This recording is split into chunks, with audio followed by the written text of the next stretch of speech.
by the time Justin had called me, you know, obviously the agents had spoken to me and said, look, you know, this director would love to see if you'd be interested in this. It's a quick turnaround. Can you make a decision on it? And, you know, I actually was a fan of the two latest films.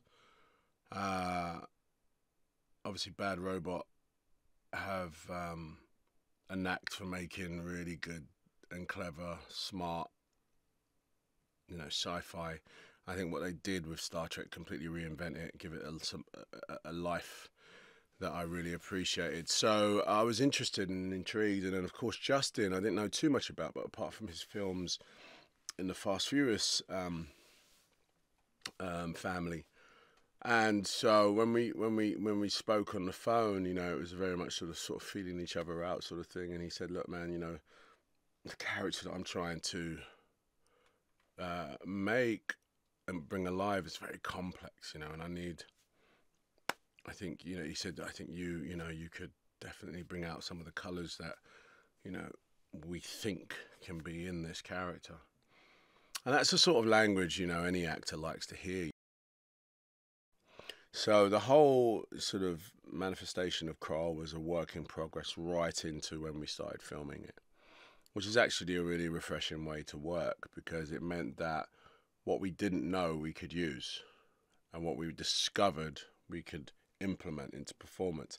Because when you meet him, you go, oh, here's our bad guy. And then as the story unfolds, you realise there's an onion there, and there's layers being peeled off. And, you know, my process was very much, you know, lots of conversations with Justin about the nuances of how you make that realistic in a Star Trek film. The costume, you know, from the neck down was basically a rubber suit with really, really amazing, intricate design. It was very heavy and quite restrictive, and every time I put it in, I had to do a full stretch out to make sure that I could get into it and move correctly. And you know what they're going to do in post with the design of the suit, it's going to look pretty badass. You know what I mean? It's got lots of moving parts and whatnot. First of all, the cast was so welcoming to the new cast. Chris and Zoe, everyone, Zach, they just welcomed you, you know, and you know, we're all fans of each other, which is great. So I knew Chris's work, and Zoe I've worked with before, and Zach I hadn't worked before. I think he's amazing. And you know, that really helped me get straight in. You know, it's an ensemble cast, well-oiled machine. They know each other very well. But here's a new member, and you know, we got straight in and got on immediately. It definitely helped me become my character quicker and sort of soak in. They have a great sense of humour, so you know, they don't take themselves too seriously, and that always helps when you're a new actor and joining a big ensemble cast where everybody can laugh at each other and laugh at you, and you laugh at them and whatnot.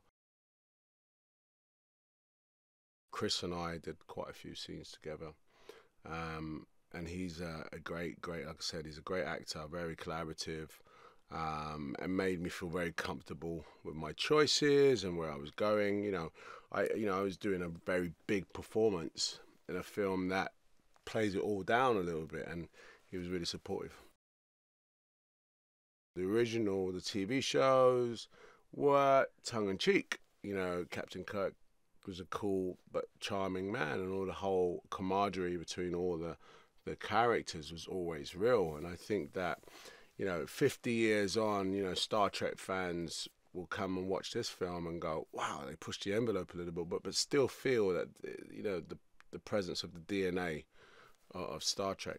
I used to watch Star Trek, the TV show, at home. Captain Kirk was one of my favourite characters. And, you know, the small screen compared to the big screen, you know, the difference is about the effects and the money, but the actual sort of characters, I think the cast and crew, really, the cast have done a really good job of bringing that alive in the modern day. I'm proud that I'm in a film that sits on the anniversary of 50 years of Star Trek, you know.